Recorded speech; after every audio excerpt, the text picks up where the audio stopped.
New questions after President Obama is caught in a candid moment this week. The president was speaking with Russia's president, saying he'll have more flexibility on missile defense after his re-election. So now critics are asking if the president is delaying tough decisions. So let's bring in our power panel to discuss this. Jehmu Greene is the former president of the Women's Media Center and a Fox News contributor. Kohn is a Fox News contributor, and Deneen Borelli is a Project 21 fellow, a columnist for the Daily Caller, and a Fox News contributor. And they all have a lot more titles than that, but, you know, we'd be here all day. So President Obama, we'll start with you, Deneen. You know, it's not uncommon, they say, statistically, for presidents in the fourth year of their term to delay some of the tough decisions if they feel that they're going to get elected. Is that what's happening here? Well, listen, the primary role of the federal government is to protect our country. And for him to have this private conversation is very concerning because our allies are looking at this as a matter of mistrust. What are our allies thinking about this issue? But not only that, the American people, there's also a mistrust of the American people when we see President Obama take part in initiatives like this. It's very concerning. Sally, AP says other issues that might invite bold initiatives by a second-term president: immigration, the Canada to Texas oil pipeline, gay marriage, tax policy. Is the president putting off some of these until the Republican heat is off? Yeah, this is like a mountain made out of a microphone hill. I mean, this is, with all due respect to Deneen, look, the Democrats and the Republicans both feel that their hands are tied until after this election. I mean, if you look at John Boehner, he can't get his caucus to do anything because everybody's sort of busy trying to look good for the election. That's the reality, and I think we might agree, the unfortunate reality of politics. But look, if the president could have gone to Russia and said, gotten a deal where we got rid of one nuke for every 25 that they got rid of, any foreign policy analyst would have agreed that's a good deal.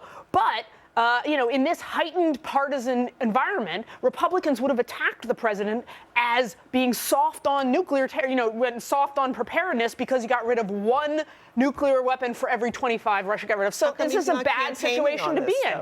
It's a bad situation to be in, and that was just foreign policy realism that we all got a window in. Well, Jehmu, realism or not, it's one thing for the reality to be that maybe he's putting off some bold initiatives, but is it a little too honest to be admitting that to the president of Russia? I don't think that our president can ever be too honest. And I think that's something that we actually crave more from our politicians. But I mean, I think it's a little bit crazy to expect, you know, that any sort of breakthrough is going to happen in an election year. Breakthroughs happen in therapy, not in election years. That's a problem with politics today because politicians are so busy campaigning and so busy playing to their base, we can't get anything done. But I don't necessarily think immigration reform is a bold initiative. It is something that had bipartisan support for many years and was moving in the right direction until the Tea Party and the far right wing took over the Republican Party, and they've totally turned their back on a really important role that the federal government has not been doing. All right, so since these are things that just have to happen. The last word on this. Getting back to the missile defense thing, how come Obama isn't campaigning on such an initiative? And to address your point about immigration, we are a country of laws and rules.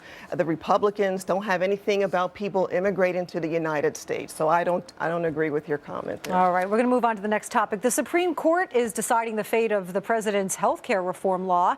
We won't know the results until June, but if part or all of it is struck down, could this actually turn into a political win for the president? Well, at least one writer for the Washington Post says that campaign operatives might conclude that he has an issue that could rally the base around him.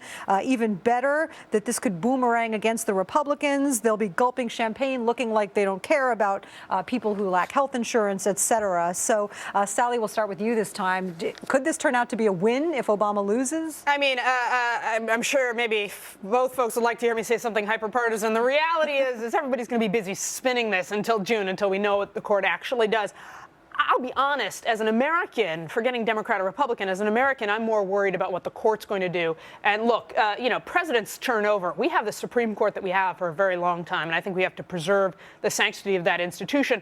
And that institution has to be concerned with preserving its legitimacy in the eyes of the American public.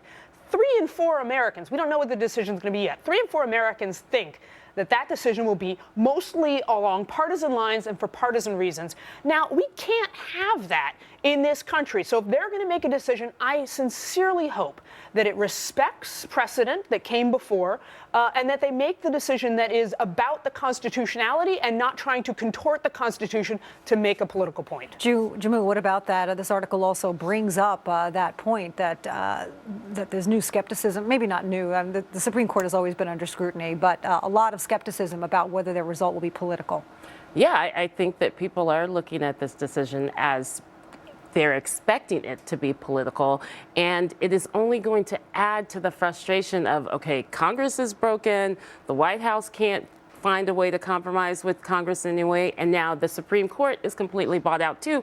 But it's not only just based on what their decision on the healthcare point is, it goes back to the Gore v. Bush decision, and then it goes to Citizens United. And I think people will say this is a pattern that clearly shows that in the same way that the far right has taken over Congress and made it not be able to be productive, they've taken over the Supreme Court and they've politicized it in a way that is undermining America. But if they turn down the individual mandate, the loser here is the American people, and that's what it boils down to. That's the real problem. Deneen, the Obamacare is the gift that keeps on giving to conservatives. First of all, it's an absolute train wreck. It's over budget based on the CBO reports. The U.S. Supreme Courts don't even want to read it. Nancy Pelosi wanted it passed before the American people knew what was in it. It's an absolute train wreck. It's costly. We can't afford it. You're going to add more people on Medicaid. Something like 16 million Americans would be added to Medicaid. We can't afford it. Our country is broke. I'll tell you what I actually think the real train wreck is, which is if the Supreme Court does strike down the individual mandate, which, funnily enough, was a conservative idea back when Democrats were pushing for universal single-payer health care to address our runaway insurance costs and the lack of coverage for millions and millions of Americans.